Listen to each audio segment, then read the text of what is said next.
Ladies and gentlemen, welcome to this summary weekly information on Icon TV. Patrice Talon received Brazilian Minister Mauro Vieira on Tuesday, March 11, 2025. President Patrice Talon welcomed Brazilian Minister of Foreign Affairs Mauro Vieira to the Marina Palace, who came to strengthen bilateral relations between Benin and Brazil. The meeting focused on the historical and cultural ties between the two nations, as well as shared challenges such as climate change, sustainable development, and security. Following the meeting, Minister Olusegun Ajadi Bakari and Mauro Vieira emphasized the importance of this visit to deepen cooperation in several strategic areas: agriculture, technical training, culture, tourism, defense and development financing. This exchange follows on from the commitment made during Patrice Talon's visit to Brazil in May 2024. Several agreements have been concluded between public and private entities in both countries. On the sidelines of the meeting, Mauro Vieira presented President Patrice Talon with an invitation to COP30 in Belém in November 2025 and to the meeting of the Minister of Agriculture of Brazil and Africa in May. This marks a new stage in cooperation between Benin and Brazil.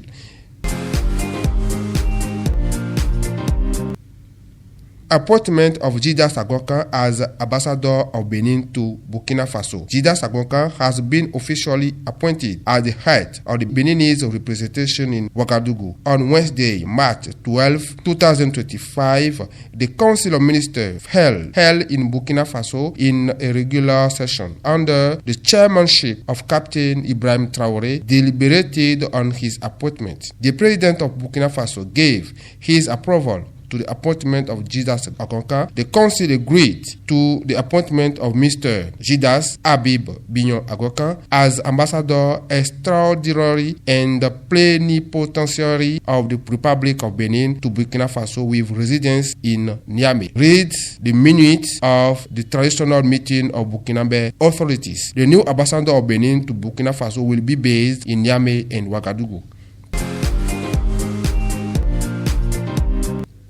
African School Feeding Day. Benin celebrates 10 years of progress in student nutrition under the theme A Decade of Nutrition, Celebrating the Past, Ensuring a Just Future. The 10th edition of African School Feeding Day took place on Tuesday, March 11, 2025 at the Dowime Public Primary School in the commune of Djidja. This event brought together prominent figures such as Minister Saliman Karimou, local elected officials, and sector partner to mark the progress of the National Integrated School Feeding Program PNASI. Since its inception, the program has significantly increased its coverage from 31% in 2017 to over 75% today, reaching more than 13 million children. This success was hailed by the stakeholders present, including the resident representative of World Food Programs, Mr. Ali Ouattara. The National Food and Nutrition Agency, ANAN, also reaffirmed its commitment to ensuring the sustainability and expansion of the program by modernizing infrastructure and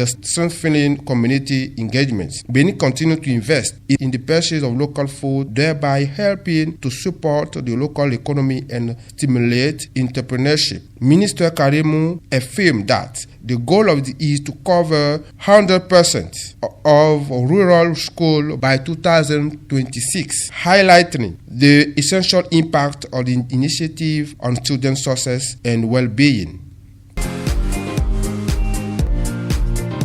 Clearing the power lines in Abomey-Caravi, Jack Ayaji provides update. Minister Councillor Jack Ayaji met with the district heads of Abomey-Caravi on Wednesday, March 12, 2025 to assess the progress of clearing the power lines in Godome and the surrounding area. He identified three major challenges: managing illegal equipment, supervising athletes using these areas, and preventing future reoccupation.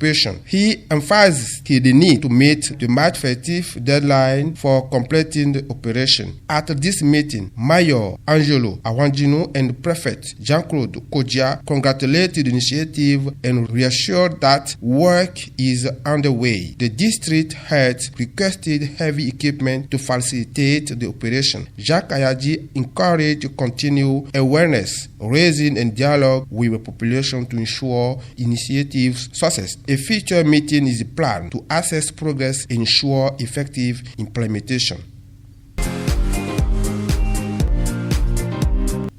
Agricultural Development, IFAD, opens office in Benin.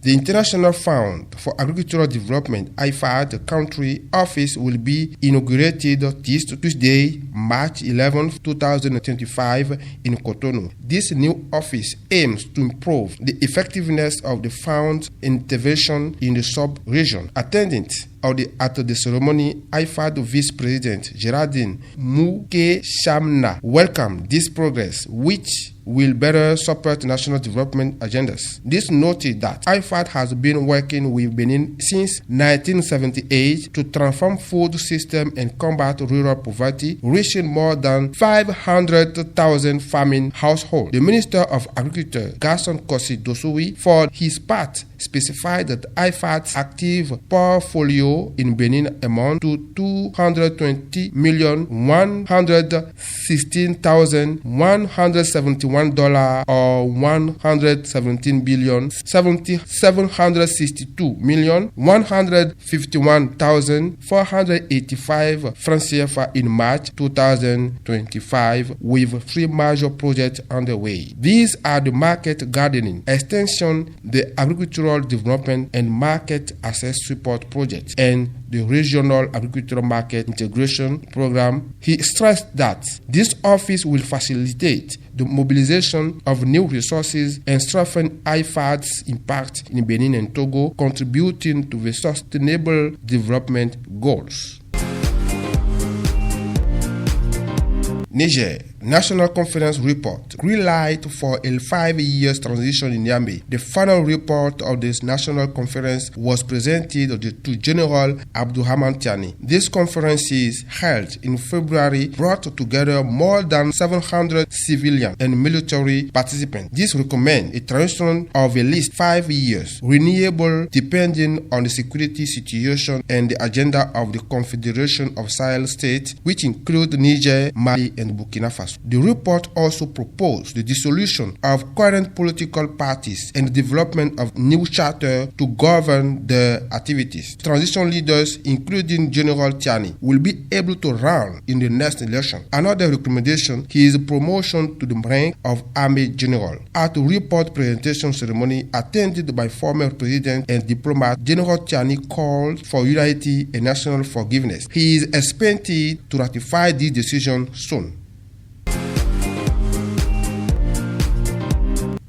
Solidarity for the Democratic Republic of Congo, a charity concert or a provocation in memory of the genocide. On April 7th, a charity concert called Solidarité Congo will be held at the Accor Arena in Paris to support the victims of the conflict in the Democratic Republic of Congo. Artists such as James Daju and Angelique Kidjo will perform to raise funds for UNICEF. However, this date coincides with the International Day of Commemoration of the Tutsi genocide, a tragic event in Rwanda which has sparked controversy for survivors of the genocide. April 7th is a day of national mourning. Many believe that scheduling this concert on this day is not a coincidence but a provocation. Ended in 1994, nearly 1 million Tutsi were killed in Rwanda, and this day remains a painful symbol. Behind this situation lies a complex diplomatic issue. Rwanda and the Democratic Republic of Congo are already at odds, with